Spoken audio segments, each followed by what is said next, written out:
And magkakaroon naman ng bunga yung mga pagsisikap nyo, mga kapiksi. So, ibig sabihin yung mga sacrifices nyo, guys, no?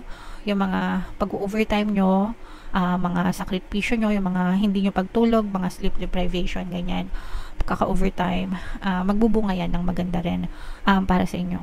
Guys, okay? So, overall, maganda yung energy nyo. Pero ano to guys, no? Steady effort yung kailangan nyo, mga kapiksi.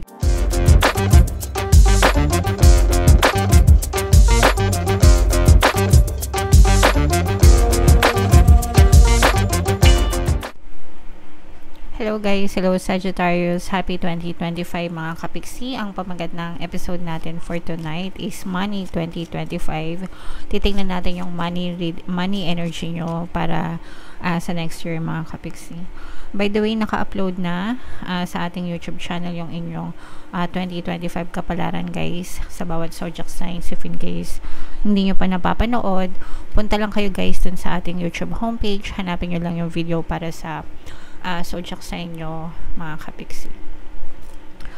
So unahin natin tong deck na to guys. Tingnan natin yung mga money manifesting technique para sa inyo. So we have protect, keep all bills and invoices well away from mirrors, windows and other reflective surfaces, otherwise you will attract more claims on your money. So, sa mga bahay natin, mga kapiksi, ito, usually ito, dati nun, may mga nakikita akong ganito sa mga bahay ng mga kapitbahay. Di ba may mga salamin, lalo na sa sala. Tapos yung salamin, di ba usually meron yung parang sa mga gilid-gilid, pwede kang mag-ipit-ipit, ganyan. So, usually, ang nakasipit doon yung mga bill ng Meralco, bill ng tubig, ganyan. Bill ng credit card. Ang katwiran is para pag nagsasalamin ka, makita mo, maalala mo yung due date, maalala mo yung bayaran, okay? So, wag nyo nang gawin yon because the more you do that, dahil nga yung mirror or salamin ay reflective, di ba? Pag sinabing reflective, nagdo-duplicate. So, more claims on your money yung pwede mong ma-experience. Ibig sabihin ng more claims, parang maraming gastos, no? Maraming aagaw sa pera mo. Okay? So, imbis na gawin nyo yun, mga kapiksi, alisin nyo na, itago nyo na lang sa mga drawer nyo or sa mga cabinet nyo. Sa akin, yung mga bill namin sa drawer nakatago, no? Sa ibabaw na drawer para nakikita ko agad. So, imbis na ganun, guys, itago nyo na lang. O kaya naman, sa mga reflective surface, magdikit kayo ng pera instead, no? Kasi nga dahil reflective siya, nagduduplicate. So, as a consequence naman, more money will come or more money will flow toward you, mga kapiksi. Okay? But again, it's your belief that will make it work or will make it not work for you. Dapat merong kasama yan na paniniwala, mga kapiksi. Okay? So, comment down below guys if na-try nyo na or sa mga nakatry na. Comment down below, mga kapiksi. And tingnan natin yung inyong ganap sa kaperahan ngayong 2025 guys. Shuffle natin to. Habang sinushuffle ko to, panoorin nyo muna yung video natin regarding sa ating paano mag-manifest ng abundance video course. Kapiksi, sawa ka na ba sa mga struggles at hirap sa buhay mo? Masipag ka ba at masikap sa buhay ngunit hindi ka pa rin umaasenso? Ilang beses ka na bang nag-attempt mag-negosyo at mag-invest pero palagi ka pa rin nalulugi? Sa pagkakataon na ito ay maaaring may subconscious beliefs ka na nagiging balakid sa iyong pag-unlad at pagyaman. Introducing, paano mag-manifest ng abundance video course.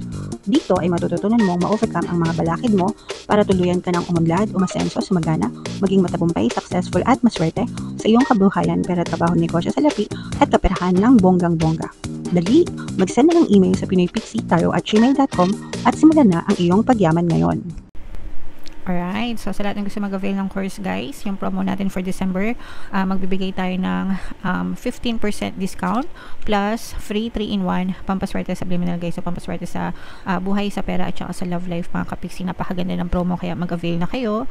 And meron din tayo guys na bagong course, paano mawala ang third party at magkaroon ng harmonious na relationship para mawala guys yung mga third party ng mga jowa nyo.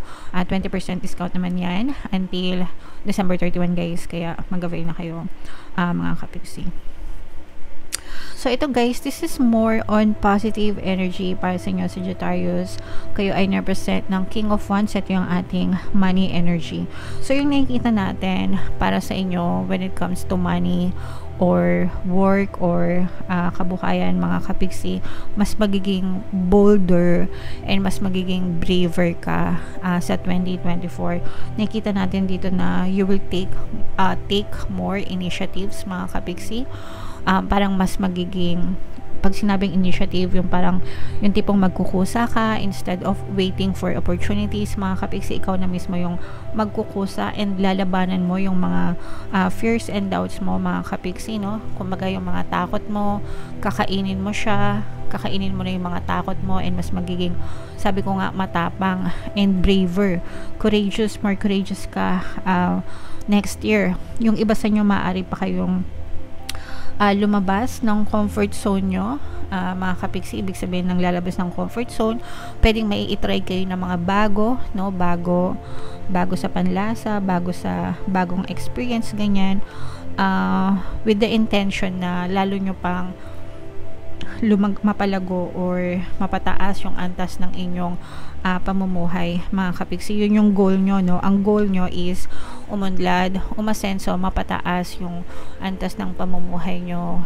ngayong 2025, and hindi naman kayo bibiguin kasi you will see small evidences. Unti-unti yan, mga kapiksi. May progress ka unti-unti, pero yun yung importante, may progress ka. Kahit sabihin mong maliit or unti-unti yung progress mo, pero may progress ka, mga kapiksi. So mapapansin mo by next year na unti-unting uunlad at aasenso yung buhay mo hanggang sa tuluyan mong ma-manifest or ma-achieve yung certain goal mo, financial goal or financial na status na gusto mong marating. Nakita natin yung hard work nyo, mga kapiksi, yung pagiging masipag nyo and masikap. Ito guys, talagang ang focus ng energy nyo for next year, no, is more overtime. At saka para mag-extend kayo ng working hours, pwedeng overtime sa trabaho or overtime sa ginagawa nyo. Let's say for example, meron na kayong trabaho sa umaga, tapos sa gabi parang meron pa kayong side hustle, baka nag-freelancing kayo o kaya naman nag-online selling kayo, or meron pa kayong ginagawa sa gabi, ganyan, na para maging additional source ng income nyo, mga kapiksi. And sabi ko nga, hindi siya magiging madali para sa inyo, pero may progress kayo, mga kapiksi. So, wag niyong panghinayangan yon guys, kasi ang importante, may progress kayo. Medyo mag-ingat lang din kayo ng konti sa inyong kalusugan, mga kapiksi, kasi baka magkaroon kayo ng sleep deprivation o kaya baka magkasakit kayo dahil sa sobrang kasipagan nyo, mga kapiksi, kaka-OT, kaka-racket, ganyan. Minsan, nagkakasakit na, napapabayaan na yung sarili. So, wag nyo naman hayaan yon, kasi baka mamaya yung kinikita nyong extra kulang pa sa pampa-hospital nyo, diba? So, make sure na balanse nyo rin and magbigay ng panahon sa sarili nyo para makapag-recharge kayo ng energy nyo, mga kapiksi. Mag-ingat din kayo sa guys, sa mga get rich quick scheme, yung mga nag-o-offer sa inyo na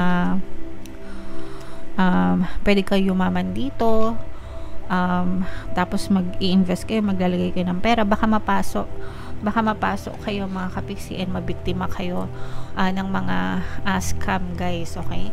So pinag-iingat din kayo, mga kapiksi. Basta alam nyo na, maaamoy nyo naman yun guys kung something fishy, no? Wag nyo nang patulan, lumayo na kayo, kasi sa panahon ngayon guys, diba, napakaraming opportunista. Mas mabuti na yung mag-gain kayo without harming anyone. Yung nanlalamang sa kapwa, yun, wag nyo gagawin guys, kasi mapapasok kayo, tiyak na tiyak. And yun nga, no, yung mag-ingat kayo sa mga pag-i-invest nyo, sa mga nilalagyan nyo ng pera nyo, mga kapiksi. Pero overall guys, mas peaceful, magiging peaceful yung iyong 2025 in terms of kaperahan, and magkakaroon naman ng bunga yung mga pagsisikap nyo, mga kapiksi. So ibig sabihin yung mga sacrifices nyo guys, no, yung mga pag-overtime nyo, mga sakripisyo nyo, yung mga hindi nyo pagtulog, mga sleep deprivation, ganyan, kaka-overtime, magbubunga yan ng maganda rin para sa inyo. Guys, okay? So, overall, maganda yung energy nyo. Pero ano to guys, no? Steady effort yung kailangan nyo, mga kapiksi. Ibig sabihin, hindi nyo naman ito matatamasa kung kayo ay nakatambay lang at nakatunganga. Walang ganon. Walang umaasensa ng nakatambay at nakatunganga lang, mga kapiksi. Sabayan ng pagdadasal, ng pagkilos, sipag-atsaga, at saka positibong mental diet, and tiyak na ma-achieve nyo rin itong pag-asenso sa kapirahan for next year, mga kapiksi. Alright? So, comment down below, Sagittarius, if feeling nyo nakaresonate kayo dyan. Abangan nyo sa December 31, mga kapiksi, magkakaroon tayo ng bagong pampaswerte subliminal, yung pampaswerte sa 2025, 8 PM December 31. So, antayin nyo. Pwede nyo siyang pakinggan habang naghihiwalay yung taon, mga kapiksi. Okay? Ito yung ating 2025 kapalaran, guys. Panoorin nyo na. And ito naman yung ating success stories ng paano mag-manifest ng abundance video course. Click here to subscribe, guys. Ito yung ating mga pampaswerte subliminals. Thank you for liking, sharing, and subscribing, and see you again next time. I love you all, mga kapiksi. Have a nice day. Bye-bye.